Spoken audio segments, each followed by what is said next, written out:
करीब 22 से 25 साल की उम्र रही होगी उन 3 लड़कों की। तीनों लड़कों ने साधुओं का वेश धारण किया हुआ था और वो निकल जाते हैं भिक्षा मांगने के लिए।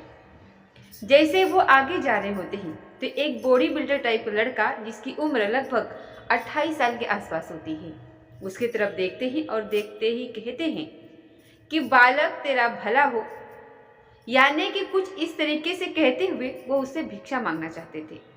तभी वो बालक, उसे थोड़ा सा ऐसा लगता है कि जैसे मेरी यूगो हट हो गई हो। वो बॉडी बिल्डर होता है और उस बॉडी बिल्डर ने उस तीनों लड़कों को अपने पास बुलाया और उससे पूछा कि भाई तुम लोग ये बताओ कि राम के भाई का नाम क्या है। जैसे ही भगवान राम के भाई का नाम पूछा जाता है, उन तीनों साधुओं में से कोई भी नाम नहीं बता पाता। अब उस बॉडी बिल्डर ने उस तीनों लड़कों को पकड़ लिया और पकड़ करके अपने घर के दहलीज के अंदर लेकर के आता है और उन्हें अपने ही आंगन में बिठाता है। और बिठाने के बाद उनसे बातचीत का सिलसिला शुरू करता है। इसी बीच में एक वीडियो तैयार किया जाता है। साथ ही ये कहा जाता है कि एक दूसरे को तुम लोग थप्पड़ मारो, एक पहले को मारो, दूसरा दूसरे को मारो, तीसरा, इस तरीके से लगभग तीनों आपस में 10-10 थप्पड़ मारते हैं। बस उनका कसूर इतना था क्योंकि वो राम के भाई का नाम नहीं बता पाए थे। अब बात यहाँ से थमती नहीं है। एक बाहर से एक महिला की आवाज़ आती है। वो पूछती है कि भैया क्या हुआ। तभी उनमें से एक साधु हाथ जोड़ते हुए, विनती करते हुए, रोते हुए ये कहता है कि ये मुझे मार रहे हैं, हम तीनों को मार रहा है, हमें आप लोग बचा लो। वो रोने लगता है, गिड़गिड़ाने लगता है। लेकिन इस लड़के ने, जो बॉडी बिल्डर होता है, इसने कहा कि कोई बात नहीं, तुम अपना काम करो, तुम जाओ यहाँ से। जबकि उस महिला का हस्बैंड जो होता है वो पुलिस में होता है और इतना होने के बावजूद भी वो महिला वहाँ से चली जाती है। तभी फिर पीछे से आवाज़ आती है उसी लड़के की, यानी कि बॉडी बिल्डर की और बॉडी बिल्डर के पापा की। वो पूछते हैं कि क्या हुआ। फिर वो कहता है कि पापा, हंसते हुए मुस्कुराते हुए, कि पापा देखो, इनको राम के छोटे भाई लक्ष्मण का नाम नहीं पता है। बस इतना जब उसके पापा पूछते हैं और ये जो जवाब देता है तो उसके पापा फिर कहते हैं कि इन्हें ले आके गेस्ट हाउस में बंद कर दो और मैं आ रहा हूँ थोड़ी देर में। फिर वाकई में उन तीनों को गेस्ट हाउस में ले आकर के बंद किया जाता है और उसके बाद उनको वहाँ पीटा जाता है और पीटने के कुछ देर बाद फिर वहाँ पर पुलिस आती है। अब पुलिस को या तो वो लड़का बुलाता है या फिर अड़ोस पड़ोस के लोग बुलाते होंगे। कुल मिलाकर के पुलिस वहाँ आती है। तब उनके बल पर वो भगवा कलर के जो पहने कपड़े हुए थे वो उनके ऊपर नहीं होते हैं और वो तीनों रोते हुए, गिड़गिड़ाते हुए कह रहे थे कि साहब, हम तो भिक्षा मांगने आए थे। पुलिस जांच पड़ताल करती है। जिस तरीके से उन तीनों लड़कों के साथ अभद्र व्यवहार किया गया था, उन्हें पीटा गया था, जिस तरीके से उन्हें जलील किया गया था, उससे लग रहा था कि ये कानून का उल्लंघन है। लेकिन ये कोई पहली घटना नहीं थी।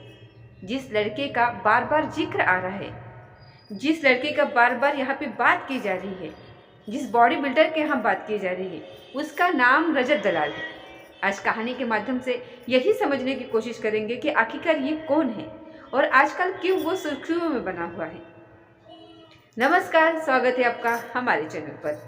आज की जो सच्ची घटना मैं आपको सुनाने जा रही हूँ, ये सच्ची घटना है गुजरात प्रदेश का एक सबसे बड़ा नगर है, शहर है, जिसका नाम है अहमदाबाद। और अहमदाबाद का ही एक थाना लगता है, चांदखेड़ा। और इसी चांदखेड़े थाना क्षेत्र में एक जिम है जिसका नाम है फोर्स 24।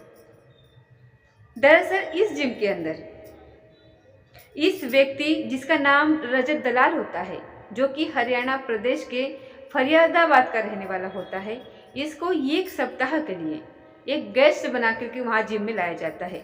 और इसका बस एक काम होता है वहाँ पर, क्योंकि ये सोशल मीडिया पर थोड़ा एक्टिव रहता है और पावर लिफ्टिंग और बॉडी बिल्डिंग का काम करता है, तो इसीलिए अपने अनुभव वो लोगों के साथ शेयर करता है। इसीलिए इसका इंस्टाग्राम पर भी अच्छे खासे फॉलोवर हैं और यूट्यूब पर भी अच्छे खासे फॉलोअर्स हैं और फेसबुक पर भी एक्टिव रहता है।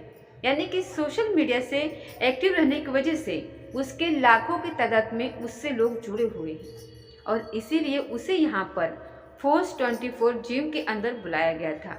और यहाँ बुलाने का मकसद ये था ताकि वो हमारे, यानी कि जिम के अंदर आने वाले जो भी लोग होते हैं, जो भी कस्टमर होते हैं, उनको वो बता सके और ट्रेन कर सके, और कस्टमर थोड़ा सा इम्प्रेस हो सके कि देखो इतने बड़े इन्फ्लुएंसर को हमने अपने जिम में बुलाया है, और इससे थोड़ा सा इस जिम का नाम हो सके। इसी बीच में एक लड़का यहाँ पर आता है, और उस लड़के ने, जिसका नाम होता है ध्यान अजीत भाई गोधार, जिसकी उम्र लगभग 19 साल के आसपास होती है, उस लड़के ने इस बॉडी बिल्डर के साथ एक सेल्फी ली, और सेल्फी लेने के बाद वो अपने पास रख ली, और साथ ही क्योंकि एक सप्ताह के लिए वो वहाँ पर सिर्फ गेस्ट बन करके आया था, जिम में इधर उधर आना जाना उसका लगातार लगा रहता था, तो इसलिए उसने रजत दलाल को जब उसने आते जाते देखा, तो उसने अपने फिटनेस के लिए अपनी बॉडी बना रहा होता है, और उसके डंपल वगैरह जो भी सामान होते हैं वो उसे उठा रहा होता है। इसी बीच में उस लड़के ने, जिसका नाम ध्यान अजीत भाई लोधा होता है, उसने उसका वीडियो अपने मोबाइल में उतार लिया। मोबाइल में वीडियो उतारने के बाद उसे इंस्टाग्राम पर अपलोड कर दिया, और उस पर ये लिख दिया उसने इंस्टाग्राम पर अपलोड करते हुए वीडियो के ऊपर कि रोज़ सुबह अपना मुंह दिखा करके मेरा दिन खराब करता है। बस इतना लिखना था। यह वीडियो थोड़ा यहाँ पर चलने लगता है, वायरल होने लगता है, और उस लड़के ने ये वीडियो डाला ही इसलिए था ताकि वो वीडियो चले, वायरल हो, लोगों के पास जाए, जिससे कि उसकी भी एक अपनी पहचान हो सके, वो भी लोगों को दिखा सके कि देखो कितने मजबूत आदमी के साथ हमने अपने इतने फेमस आदमी के साथ अपना वीडियो लिया है और इसको वीडियो बनाया है।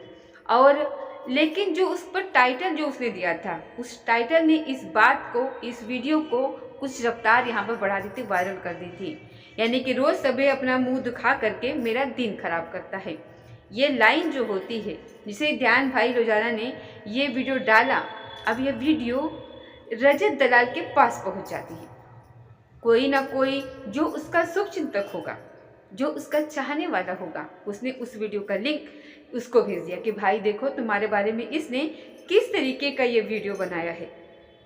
अब इतना देखना था, इतना देखने के बाद रजत दलाल को बहुत गुस्सा आ जाता है, क्योंकि वो तो गुस्सेल स्वभाव का होता है, और वैसे भी बॉडी बिल्डर और अपने आप में बहुत मजबूत होता है। और तभी रजत दलाल जिम जाता है, और जिम जाने के बाद कहता है कि मुझे इस लड़के का नंबर चाहिए, ये लड़का कहाँ रहता है, मुझे इसके बारे में जानकारी चाहिए। जिम वालों ने कहा कि ये किसी की पर्सनल इंफॉर्मेशन हम किसी को शेयर नहीं करते, नहीं दे सकते, इसीलिए हम आपको ये सब चीज़ें नहीं दे सकते हैं। तभी रजत दलाल थोड़ा परेशान होता है, और इंस्टाग्राम के माध्यम से वहाँ से वो मैसेज भी कर सकते हैं, वहाँ से हम कॉल भी कर सकते हैं, यहाँ से वीडियो कॉल भी कर सकते हैं, ऑडियो कॉल भी कर सकते हैं। तो जैसे रजत दलाल ने इस ध्यान अजीत भाई लोधा को मैसेज किया, तो उसने इस बात को एक्सेप्ट कर लिया, बातचीत का सिलसिला शुरू हो जाता है। फिर इसने पूछा कि भाई तुमने ये वीडियो कैसा बनाया, तो उसने कहा कि मैं डिलीट कर देता हूँ, कोई बात नहीं है, मुझसे गलती हो गई है।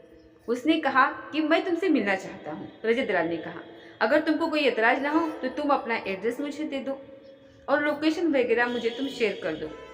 कुल मिलाकर के फुल लोकेशन शेयर कर दी जाती है।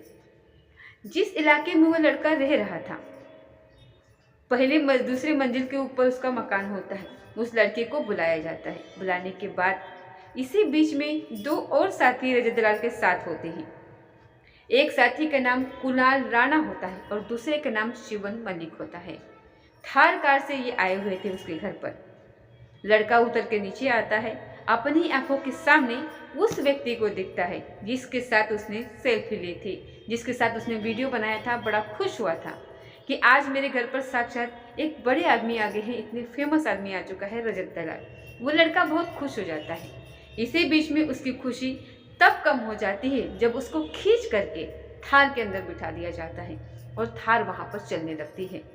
अब जैसे ही वो लड़का थार में बैठता है, उसको अपने गलती का एहसास हो जाता है कि उसने जो मैसेज लिखा था कि इसका मुंह देखना पड़ता है और पूरा मुंह खराब हो जाता है, दिन खराब हो जाता है, तो फिर उसे लगता है कि कुछ गलती हुई है।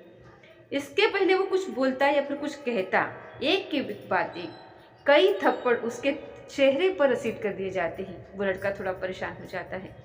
अब जो भी बात उस लड़के से कहलवाई जा रही थी, ये तीनों बॉडी बिल्डर मजबूत, टिकाऊ, थोड़ा ताकतवर स्थिति के थे। उनकी भुजाएं भी थोड़ी मजबूत थी, अच्छी लग रही थी दिखने में, और लड़का बड़ा कमज़ोर था।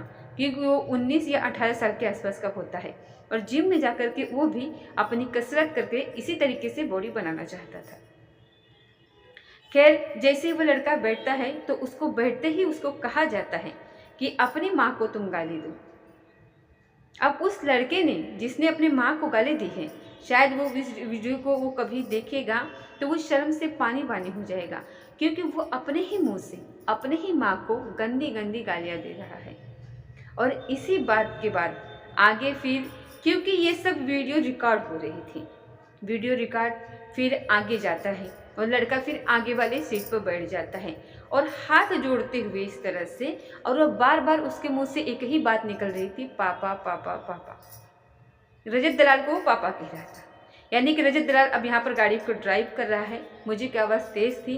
फिर उस म्यूजिक की आवाज़ को थोड़ा डाउन करते हुए रजत दलाल कहता है पीछे मुड़ करके कि देखो अब इसके मुंह से तो सिर्फ पापा ही पापा निकल रहा है। और इसके चेहरे पर, उसके चेहरे पर हाथ पुचकारते हुए कहता है रजत दलाल कि बेटा परेशान क्यों हो रहा है, ठीक है कोई बात नहीं, जो हो गया सो हो गया। इस तरीके से करते करते पेट उसका यहाँ तक भी नहीं भरा। फिर रजत दलाल ने उस लड़के के साथ जो किया वो वाकई में हैरान था, क्योंकि वो फर्स्ट ईयर का स्टूडेंट होता है, इंस्टाग्राम पर अपना वीडियो डालता है, फेमस होना चाहता है वो लड़का, और वो रजत दलाल से ये यहाँ पर उलझ जाता है। और वो ऐसा उलझता है रजत दलाल से कि अब ये उसके कब्जे में था। रजत दलाल जो कि अहमदाबाद में एक गेस्ट के रूप में वहाँ पर गया हुआ था 1 सप्ताह के लिए, ऐसा बताया जाता है। और इसी बीच में ये चांदखेड़ा एक वहाँ पर थाना क्षेत्र लगता है, उस थाना क्षेत्र में एक तबेले पर उसको लेकर के जाता है। तबेले पर जाने के बाद इस लड़के को वहाँ कर लेकर के जाता है।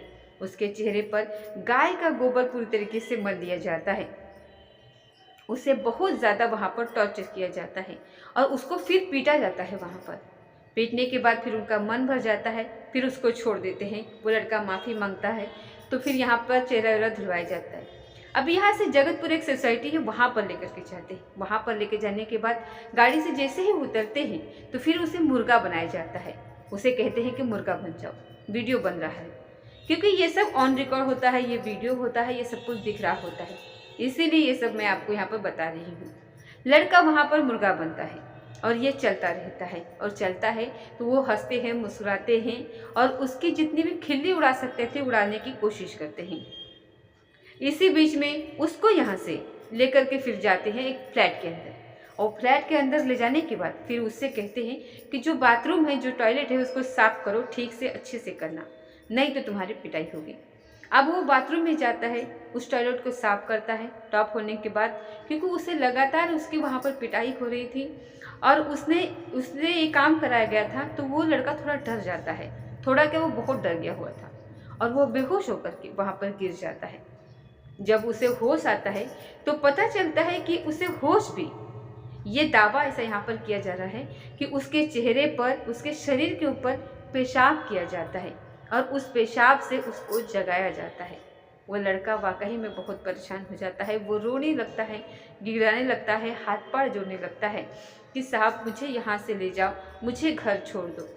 उधर जो घर वाले हैं वो भी परेशान हो जाते हैं, क्योंकि लड़का घर से अचानक से गायब हो जाता है। माँ बाप को बिल्कुल पता ही नहीं रहता, उसके दादी, उसके पिता, उसकी माँ, सब के सब बहुत परेशान हो जाते हैं। अपने बेटे के फ़ोन पर जब कॉल कर रहे थे लगातार, तो उससे संपर्क नहीं हो पा रहा था। माँ जब बात कर रही है या फिर 1-2 बार जब फ़ोन उठ जाता है तो लड़के की आवाज़ थोड़ी डरी हुई थी, परेशान होती है, तो माँ बाप खुद परेशान हो जाते हैं कि करे तो क्या करे। कुल मिलाकर के वो लड़का फिर से थार में बैठ जाए और थार में बैठने के बाद उसको उसके घर छोड़ दिया जाता है और उसकी माँ से कहा जाता है कि तुम्हारा बेटा अभी छोटा है, अगर ये बड़ा होता तो मैं इसे जान से मार देता। जैसे ही माँ ने ये बात सुनी, माँ घबरा जाती है। सामने बॉडी बिल्डर हैं, तगड़े मजबूत लड़के हैं, और क्यों इसके साथ आए, क्या बात हुई। फिर बेटे ने उनके जाने के बाद पूरी कहानी सुनाई माँ को। माँ परेशान होकर के सीधा साबरमती थाने पर पहुंच जाती है और वहाँ जाकर के पूरी कहानी बताती है कि इस तरीके से मेरे बेटे के साथ ये हुआ है। ना केवल उसको चेहरे पर पेशाब किया गया है, बल्कि उसके चेहरे पर गोबर भी लपेटा गया, उसको मुर्गा बनाया गया, उसको बहुत ज़्यादा पीटा गया। अलग अलग तरीके के उसके साथ जो कांड होते हैं, वो लड़का बहुत भयभीत होता है। उसके बाद उसको फिर हॉस्पिटल में एडमिट कराना पड़ता है, उसका इलाज कराना पड़ता है।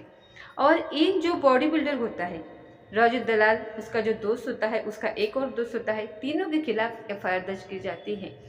पुलिस इन्हें गिरफ्तार करती है। गिरफ्तार करने के बाद इनको जेल भेज देती है। लेकिन शायद ऐसी धाराएं लगी थी जिन धाराओं में वो ज़्यादा देर तक जेल में या फिर सलाखों के पीछे नहीं रह सकता, उसे जमानत मिल जाती है और वो आराम से वहाँ से छूट जाते हैं। अगर हम रजत दलाल की बात करें तो ये हरियाणा के फरीदाबाद का रहने वाला है। सोशल मीडिया पर एक्टिव रहता है। इंस्टाग्राम पर लगभग इसके 10 लाख फॉलोवर्स हैं और लगभग 1950 इसने वीडियो डाले हैं।